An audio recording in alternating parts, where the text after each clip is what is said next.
Welcome to the Full Moon Film Buff, episode 138. We're going to talk about Red Riding Hood from 2003.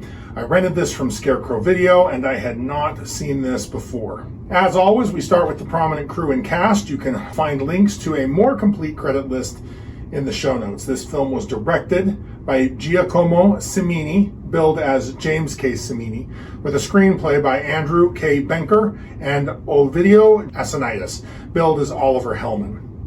Giacomo Cimini is an Italian filmmaker known primarily for his 2014 short film, The Nostalgist, a dystopian science fiction story adapted from Daniel H. Wilson's short story of the same name. Beyond directing, he owns a game company.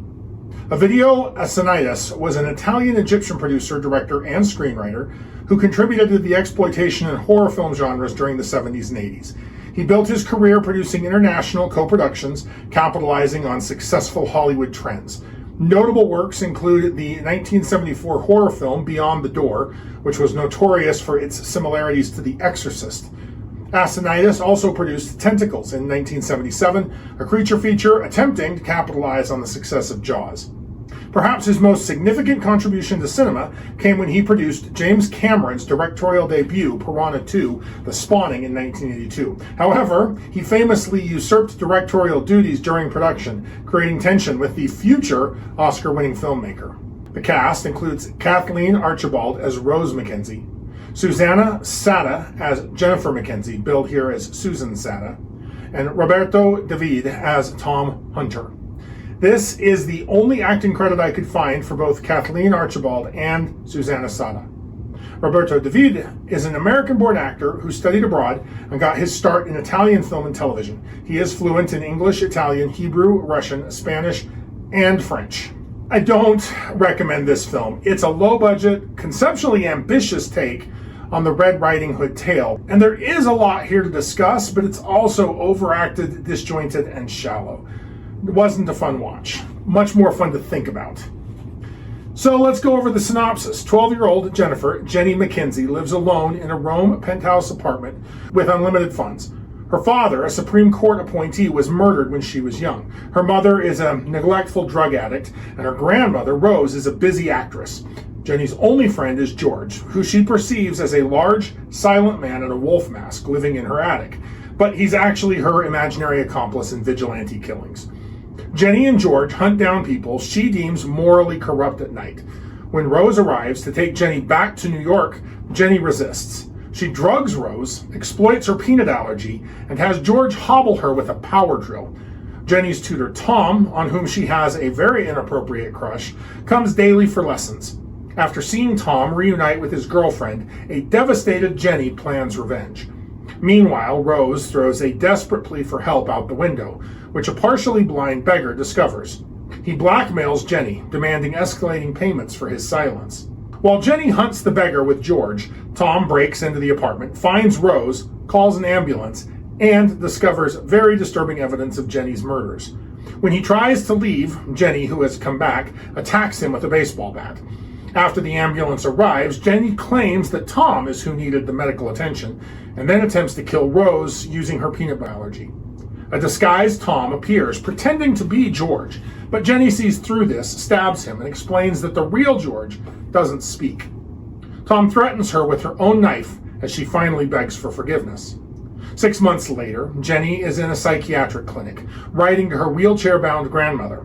She spots a tap-dancing van driver from earlier in the movie and plans to punish him for his deeds, but sees George chops his legs off first.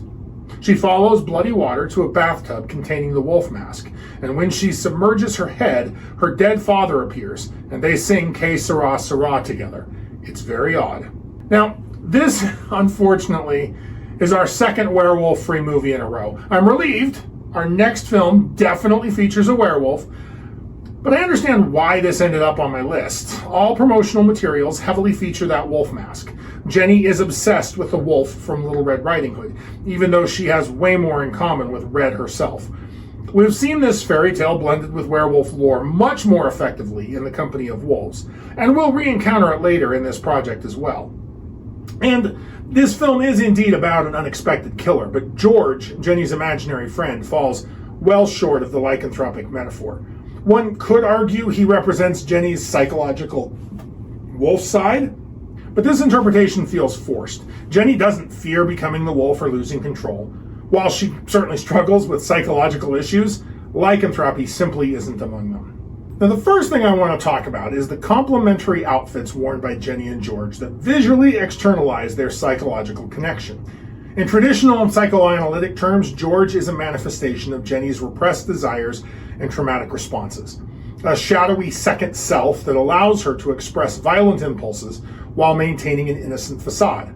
Their clothing visually reinforces this split identity, suggesting that George is not an imaginary friend, but an alter ego or a psychological projection. The color red accents both characters' wardrobes. In the original fairy tale, the red hood symbolized the onset of womanhood.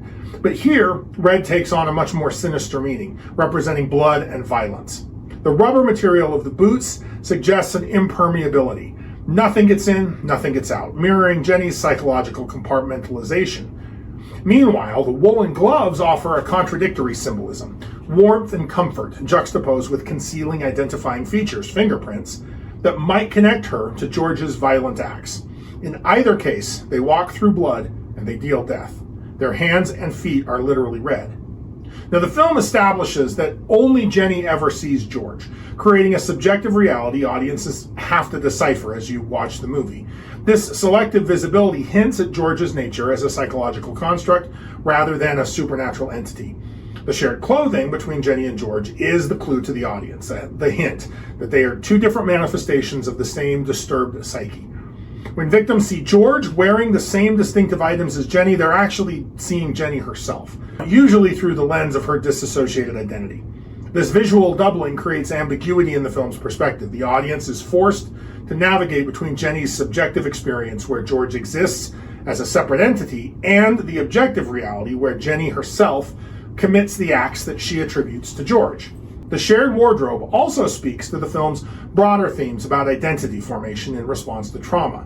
Jenny's creation of George allows her to externalize her pain and rage while maintaining a semblance of normalcy. Their matching outfits suggest that despite this psychological split, both aspects emerge from the same source: Jenny's traumatized psyche. The comfortable, childlike quality of the boots and gloves contrasts sharply with the violence they participate in, mirroring how Jenny's youthful exterior conceals her internal darkness. And speaking of Jenny's innocence, let's talk about vigilantism here. Red Riding Hood transforms the innocent girl in a red hood into a vengeful figure who, traumatized by her father's murder and her maternal abandonment, seeks to complete her father's mission as she understands it. Jenny's vigilantism emerges not from a failed justice system, but from a broken family. So let's discuss vigilantism, morality, and justice, themes permeating popular culture while raising questions about ethical boundaries.